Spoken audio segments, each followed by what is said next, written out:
Sub-Saharan Africa reports its first coronavirus fatality as the pandemic sweeps the globe. African countries react with restricted travel and the closure of schools and businesses. And there's even a South African designer who's incorporated some of the responses to the virus into his creations. Let's take a look.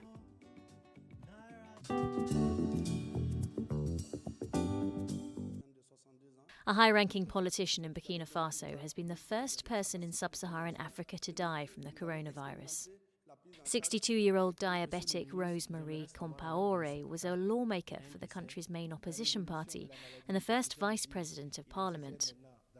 The continent's been spared the worst in the pandemic, with under 1,000 cases so far. Africa is well versed in reacting to outbreaks, but experts warn that poor health services, poverty and conflict could hamper its response.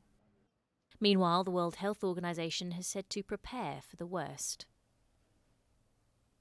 Don't assume your community won't be affected.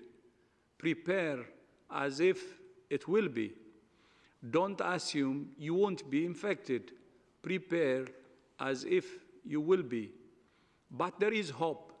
There are many things that all countries can do. On the ground in Africa, its impact is widely felt. The virus has affected business globally. Here in Kenya, it has affected business. As you can see, our streets, things are not running as normal. Being in Namibia, I just think we should take more precautions about being healthy and all that. In the past, we never used to wash our hands. I wash my hands 20 times a day or so. It's really crippled our industry, our ability to move forward, even in Italy, because I was also restocking there. People don't really have that much money, and I don't think people will want to spend that much money on getting tested. I don't think it's a first priority for a lot of South Africans.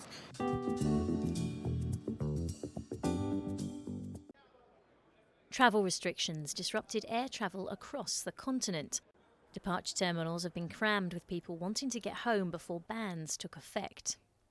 Near empty aeroplanes and then abandoned terminals upon arrival in Europe have also been commonplace. Meanwhile, those travelling through airports, like the major hub of Ethiopia's Addis Ababa, have been subject to temperature checks.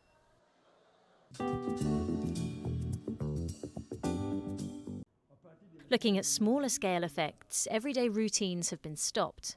In the capital of the Democratic Republic of Congo, classrooms are empty and lecture halls closed.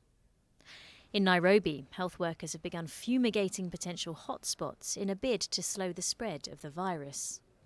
And in the markets of Gabon, the sale of pangolin, small creatures also known as scaly anteaters, have plunged as researchers suspect the animal originally transmitted the COVID-19 disease to humans. Pangolin is a traditional delicacy across Southeast Asia and one of the world's most trafficked animals.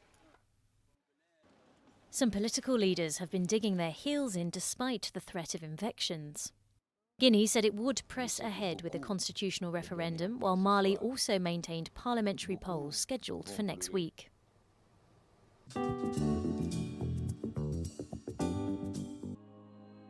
Finally, the virus is present even in fashion. Veteran South African designer Gavin Raja used glittering gems to recreate surgical face masks on his models at Cape Town Fashion Week. He aims to highlight the potential division and racism that such masks could spur. And I think it all contributes to the kind of state that we're in the whole world. Like, kind of like how it's kind of messed up at the moment with the coronavirus, but at the same time it's beautiful. It adds to the whole. It creates a whole story, and it's quite inspiring. That's all from us this week. Until next time.